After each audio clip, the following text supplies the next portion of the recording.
In the beginning of From a Goblin to a Goblin God, we catch up with Kelia as she's in the clutches of a group of goblins who appear to be about to have their way with her.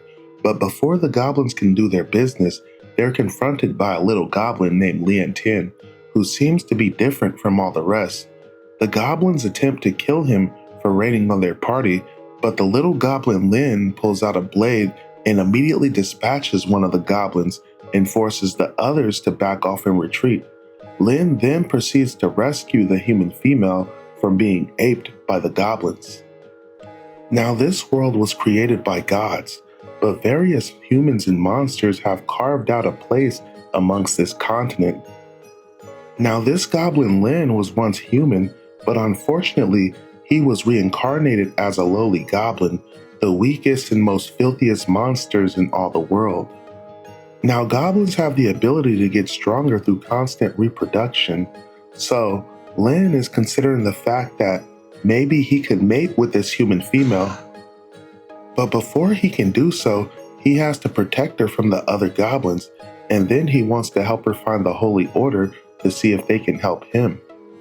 Now, as they find the Holy Order, one of the Knight's commanders proceeds to attack Kelia for befriending a lowly goblin. Luckily, Lin is able to get her out of harm's way, if only for a moment. Now, Kelia tries to reason with the Knight Commander, but the Knight Commander is hearing none of it because in the Commander's eyes, Kelia has already been defiled, and thus the only fate she is worthy of is death. As the Knight Commander moves in to kill Kelia, the little goblin takes up arms in order to defend her. But before he can engage, he is encased in holy light by the Holy Maiden. Now, Kelia begs the Holy Maiden to save her, and the little goblin thinks the Holy Maiden may be able to help him, so the little goblin also pleads his case. The Holy Maiden asks Kelia if the goblin hurt her, but Kelia let the Holy Maiden know that the goblin helped her, so at this point, the maiden asks the goblin if he is willing to go with her, which the goblin humbly accepts. So as the goblin is released in order to accompany the Holy Maiden, Kelia is subsequently impaled and killed, as the Holy Maiden only planned to take one of them. Back in town, the Holy Maiden let her devout followers know that they will always be there to protect them and long live the Holy Knights. But back in the Holy Maiden's quarters, the Holy Maiden tortures the goblin over and over again as she derives some kind of sick, twisted pleasure from torturing goblins. The little goblin endures the torture for many days until he is finally killed. As the little goblin fades into the void, he vows revenge on all the humans and elves that have done him wrong. Now, eventually, our little goblin is reincarnated, so he's making preparations in order to get his revenge, but eventually he's confronted by two knights of the Holy Order. Now, Lin immediately dispatches one of the knights, while the other knight is on his knees pleading for his life. As Lin is hearing his story, the knight attempts to sneak attack Lin, which results in Lin beheading him. Lin leaves the bodies for the Holy Order to find, but as the Holy Maiden and her Knight's Commander comes upon the bodies, they realize this must have been done by a powerful goblin, and the Holy Maiden proceeds to fantasize about torturing him once they catch him. Now, as Goblin Lin is making his way through the forest, he hears a cry for help, and he comes upon a female goblin, and he is surprised by this. As far as he knows, female goblins are said not to exist. But nevertheless, here one is. Now, this female goblin belongs to a tribe of goblins, and she was sent to fetch water by her chief under threat of death, but she makes friends with Lin nonetheless. Now, Lin agrees to accompany her back to her tribe, as Lin has plans to take control of the tribe. Now, upon arriving at the tribe of goblins, Lin meets the chieftain, but he knows he can't outright kill the chieftain, as the chieftain is currently level 25, so he knows he needs to get stronger before confronting the chief. Now Lin makes a deal with the chieftain saying he can provide iron weapons with his crafting skill, so the chieftain agrees, but the chieftain tells Lin that if he fails, he will kill him and the female goblin. So Lin, the female goblin, and a group of minor goblins set out in order to find the iron ore so they can craft the iron weapons. But as they are looking for the ore, some of the minor goblins start picking on the female goblin. So Lin threatens the little goblins with death if they do not find the items he's looking for. Meanwhile, Lin knows he can get stronger by mating, so he decides to mate with this female goblin, and he promises to protect the young female as long as she would be willing to mate and bear his children. The female goblin humbly accepts, and Lin proceeds to level up, so to speak. And as Lin levels up, even his physique changes. Now the little goblins do eventually find the ore, but unfortunately, they're getting chased by a wolf through the woods.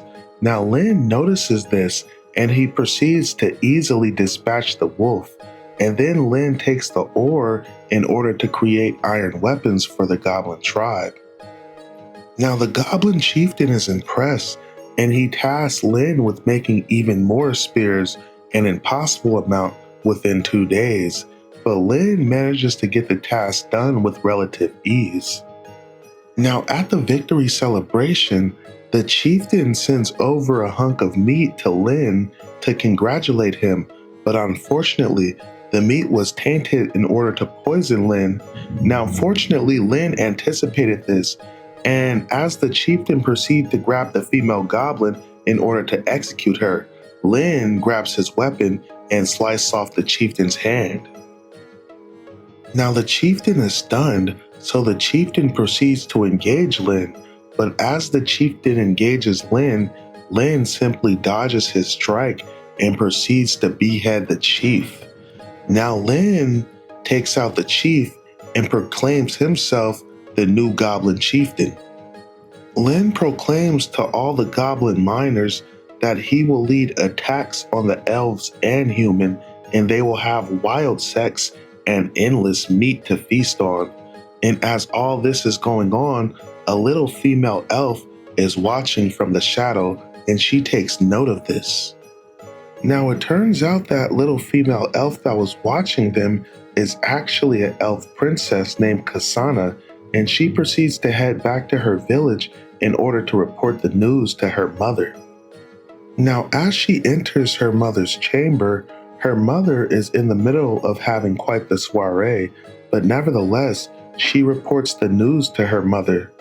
Now, although Princess Kasana reports the news to her mother does not take the news seriously, and she proceeds to underestimate the strength of the goblin tribe.